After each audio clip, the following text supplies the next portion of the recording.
With 7 colorful LED lights, 2 mist modes, an auto turn-off option, as well as multi-purpose functionality, this car diffuser is not only perfect for uplifting your mood, but also cleansing the air within the car cabin as well. And so today we're going to be talking about doTERRA's Iris car diffuser, and the primary use is aromatic, so breathing it in. The primary benefits of the Iris diffuser are that you can clean the cabin air of impurities. You can also uplift your mood while driving with the citrus oil options that doTERRA has, or create a cool atmosphere with 7 colorful LED lights. And this is really nice when nighttime driving happens, so it's really cool if you put that in your cup holder and just plug it in right into the USB port.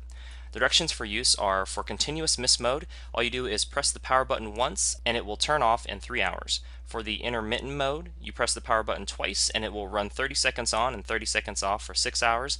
And then there's a little light button as well, which kind of flashes and cycles through all the different colors, which is really fun for the car experience. And so you get a nice visual as well as aromatic and aromatherapy experience with this diffuser, and it's highly recommended. And so that concludes today's video. Thank you so much for watching. Make sure to click the like button if you did, hit subscribe for future video updates, and most importantly, check out the links in the description below so you can continue to get your learn on, and I'll see you in the next video.